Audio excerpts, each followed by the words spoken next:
Сәлем достар, біздің арна сізге бүгінгі видеода Флойд Майвезердің өмірбаяны, оның балалық шағынан бастап бүгінгі күнге дейінгі маңызды оқиғалардың есебін ұсынады. Барлық ақпарат интернеттен алынды, қателіктер болып жатса кешірім сұраймыз. Флойд Майвезер 1977 жылы 24 ақпанда ақш-тың Мичиган штатында Гранд Рапидс қаласында дүниеге келген. Оның әкесінің есімі Флойд Майвезер. Ол атақты Шугар Рэй Леонардпен айқасқа түскен бұрынғы жартылай орта салмақ боксшысы. Оның ағалары Джефф Майвезер мен Роджер Майвезер де кәсіпқой боксшылар болған. Ағасы Роджермен, яғни қазіргі бапкермен бірге 2 әлем чемпионатын жеңген. Майвезер дүниеге келгенде анасының тегіне жазылған, алайда кейіннен оның танымалдылығын арттыру үшін тегін ауыстырған. Бокс Майвезердің бала кезінен өмірінің ажырамас бөлігі болған. Ол басқа мамандық түрлеріне ыждахаттылық танытпаған.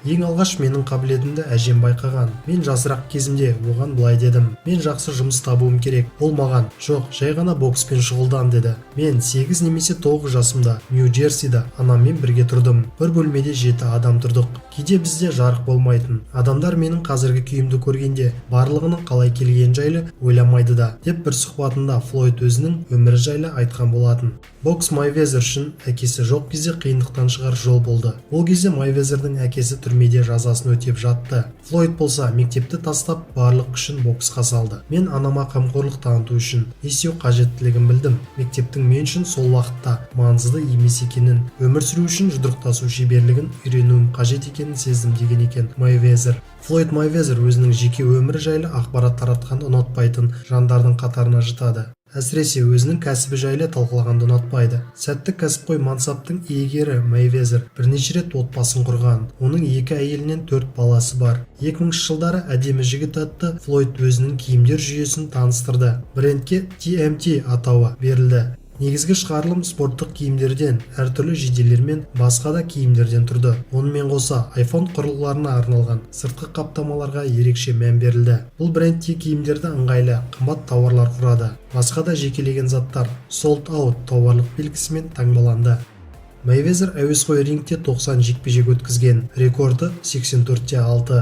Ол ұлттық марапат алтын қолғапты 1993, 94, 96 жылдары жеңіп алды. Өзінің қорғанысының мықтылығының арқасында әуесқой бокста жүрген кезінде Pretty Boy деп атанды. 1996 жылы Олимпиадада қола жүлдегер атанды. Бірінші жеңіл салмақта Майвезердің кәсіпқой рингтегі алғашқы кездесуі 1996 жылы 16 қазанда өтті. Флойд өз сияқты дебютант мексикалық Роберто Ападокты 2-ші раундта нокаутпен жеңді. Сөйтіп, оның кәсіпқой бокстағы алғашқы қадамы сәтті басталды. Осыдан кейін Майвезер титулды кездесуге дейін 17 рейтингтік айқас өткізіп, көпшілігін нокаутпен жеңген еді. Әлем чемпионы атағы үшін айқас 1998 жылы 3 қазанда 18-ші кәсіпқой кездесуінде Флойд WBC нұсқасы бойынша бірінші жеңіл салмақтағы әлем чемпионы Дженаро Чиканито Эрнандесті жеңіп, бокстың супер жұлдызы деген атқа ие болды. Осы жекпе-жектен кейін Майвезердің промоутері Боб Арум, Флойд Мухаммед Али, Шугар Рэй Робинсон және Шугар Рэй Леонардтың ізбасары. Бұл бірегей боксшы деп өзінің таңданысын жасыра алмады. 1998 жылы жылдың үздік боксшысы деп аталды. Осылайша бірінші жеңіл салмақта Анджело Манфреди, Джастин Джуко, Диего Карлос, Карлос Эрнандес, Хесус Чавес сынды боксшыларды жеңді.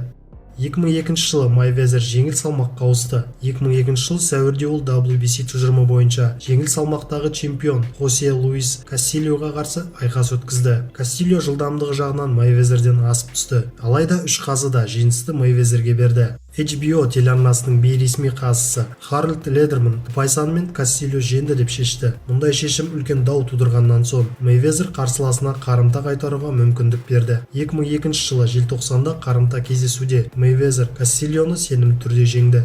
Бұл салмақта Викториано Филипп Эндумен айқасты. Осы айқастан соң Флойд Майвезер екінші жеңіл салмаққа ауысты. Екінші орта салмақта Демаркус Корли, Хенри Брусельс, Артуро Гаттимен айқасты. Флойд Майвезер Артуро Гаттиға қарсы лас ойын көрсеткен еді. Шартылай орта салмаққа келсек, Майвезер Шармпа Митчелл, Зап Чуда, Карлос Бальдомир, Рикки Хатто, Шейн Мосли, Виктор Ортис сынды боксшыларды жеңді. 2012 жылы бірінші орта салмаққа ауысты. Осылайша мамырда Мейвезер бірінші орта салмақтың WBA тұжырымының супер чемпионы, бокс әлемінің жұлдызы Мигель Коттоға қарсы айқасқа шықты. Онымен қоса WBC белбеуі ойнатылған еді. Айқастың көп бөлігі чемпионның күшімен тең дәрежеде өтті. Алғашқы раундта Мейвезер өзінің тәсілімен рингтің ортасын қарсыласына беріп, қарымта шабуылдарға арқа сүйеді. Жылдамдығының артықшылығына байланысты американдық қарсылас соққыларын тигізбей, өзі ауыр соққыларын жасады. Котто қарсыласын қысымның астына алып, жартылай күрес стилінде жұдырықтасты. 12-ші раундтың қорытындысы бойынша қазылардың бірауыздан шешімімен жеңілмеген Флойд Мейвезер тағы да жеңіске жетті. Бұл салмақта Роберт Гарреро, Сауль Альварес, Маркос Майдана, Мэнни Пакьяомен айқасып жеңіске жетті. Осыдан кейін Мейвезер бокстан кету жайлы шешім қабылдады.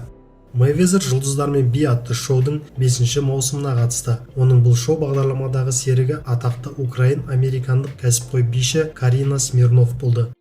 2002 жылы Мейвезер 2 бап бойынша айыпты деп таңылды. Бұл шартты түрде 6 ай және 2 күн үй қамақта отыруға міндеттелді. Онымен қоса 48 сағаттық қоғамдық жұмыстарды істеуге тиіс болды.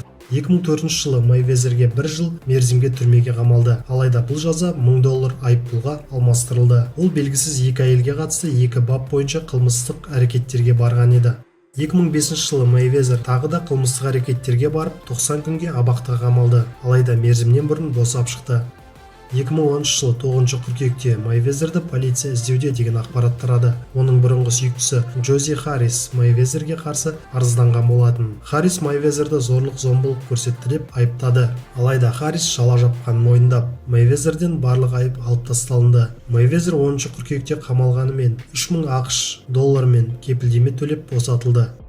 Forbes журналы 2010-2019 жылдар аралығында ең көп табыс тапқан спортшылардың рейтингін жариялаған еді. 9 жыл ішінде ең көп табыс тапқан спортшылардың көшін $915 миллион мен Флойд Мейвезер бастаған. Екінші орынға Ювентус шабуылшысы Криштиану Роналду жайғасқан. Португалиялық футбол жұлдызының табысы $800 миллион құрайды. Үштікті аргентиналық футболшы Лионель Месси қорытындылаған. Барселона лидерінің осы аралықта тапқан табысы $750 миллион. Флойд Мейвезер 2017 жылдың тамыз айында MMA жұлдызы Конор Макгрегормен жекпе-жек өткізіп, жеңіске жетті. Ең көп қаржы түскен бокс кеші болды. Америкалық спортшы $400 миллион көлемінде табысқа кенелді.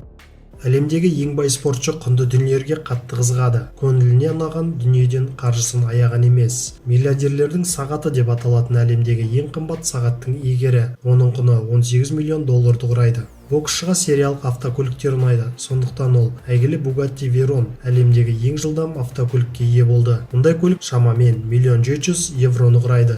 Флойд ұсақталмай бірден 2 Lamborghini Murcielago сатып алды. Стандартты жиынтығымен осындай бір дана кем дегенде $277,000 тұрады. Бұл суперкарлар жылдың жылы мезгілінде ұмытылмас сапар үшін қолайлы. Спортшы автокөліктердің жұп модельдерін сатып алуды ұнатады. Сондықтан ол 2 Bentley Mulsanne алды және оның коллекцияларында 2 жұп Rolls-Royce Phantom бар. Мамандар Bentley'дің ең төменгі бағасы $367,000 құрайды деп есептейді.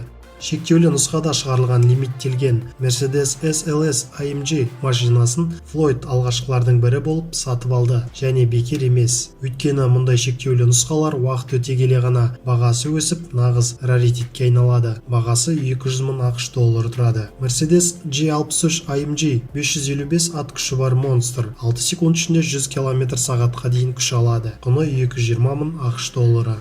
Ferrari Aperta барлығы 499 дана шығарылды. Бірегей дизайн құны $1 миллион құрайды. Қызықты факт, 500-ші модель аукционда $10 миллион сатылған екен.